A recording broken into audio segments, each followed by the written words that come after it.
Hi. In other episodes, we've been exploring the practice of content operations. We're taking a look at how ops plays a pivotal role in helping to build and sustain intelligent content and the ecosystems that build it.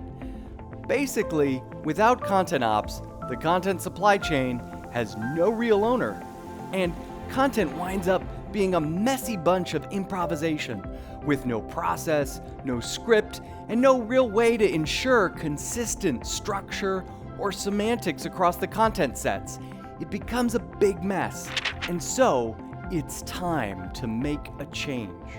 Along with strategy and engineering, content ops is an important part of making content happen in any organization, large or small.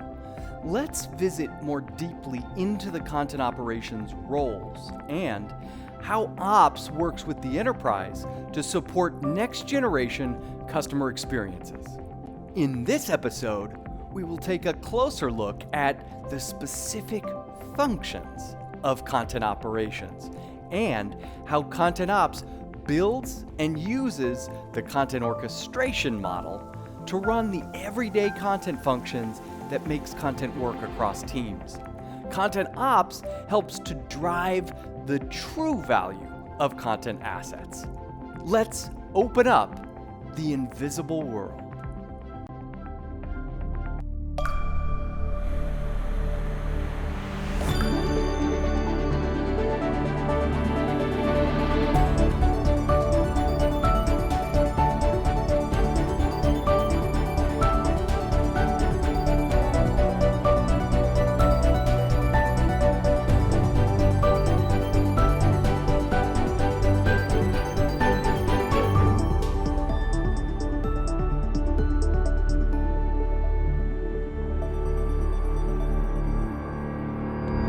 In another episode, we saw content operations put strategy into daily action.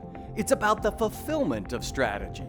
Content operations ensures that each team, person, role, all of it are performing at their best in working together with strategy and standards and systems to make sure that content ships all the way across those teams and systems and channels and geographies as efficiently as possible, reducing all the friction with human involvement. Content operations also closely collaborates with content engineers to improve the tools and systems within the organization. Together, they can specialize processes to be easier for teams to use, better communicate from system to system, and be primed to better be able to apply content against content strategy and the business initiatives. At A, we promote chartering a Content Services Organization, or CSO, that incorporates these triple key practices of strategy, engineering, and content operations. It takes dedicated focus and a chartered organization to bring content, skills, and disciplines together and facilitate content intelligence as a result of their collaboration. Check out episodes that get more into details on the CSO. It's where all of these practices meet. The practice of content operations carries out the plan for how an organization runs its content supply chain. What is the designed plan for all things content called? This is the Content Orchestration Model, or the COM. The CSO itself is defined and chartered formally within the Content Orchestration Model and charged with enacting the model. Most organizations don't even have any kind of plan, but building a plan and an organization around it is key.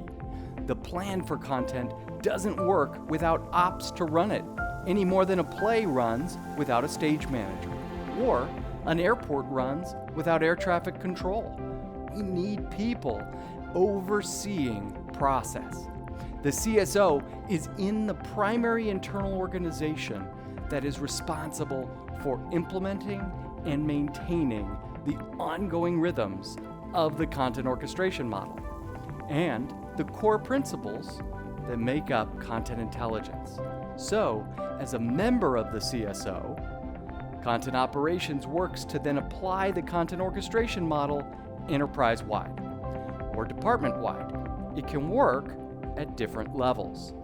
The content orchestration model lays the groundwork for a new way of working with the knowledge assets within an enterprise so that they can become part of an integrated whole paired in a service-oriented environment with the rest of the enterprise and all of the external partners and customers. It takes real orchestration, and that takes some thinking through before it happens. It doesn't happen on its own. It needs intentionality. It needs operations. Modular, connected content cannot happen by accident. It must happen through this intentional application of effort in a practical way. A helps organizations build content orchestration models, and it's always amazing to see how empowered teams become. Finally, there's clarity for how to run the basic stages and states of content. Following the COM as a guide, teams can begin to get on top of all the systemic content issues that plague most organizations today. Content Ops helps to evolve the operating approach or the content orchestration model over time, because in today's world, change is the rule rather than the exception. With constant change, there needs to be a team paying attention to process and modifying that process along with the needs of new channels, new systems, and all of the things that can go wrong during any given workday. Thanks for watching. Let's put what we've learned into motion. Everyone watching this is an influencer, and our words and our actions shape the future of knowledge. So, take these thoughts off the screen and get them into conversations and action. To learn more about the invisible world of content, be sure to like and share this video and subscribe to the channel for alerts when new episodes are available. And check out the other videos in the series. Be sure to view the description and the comments below for links to related resources.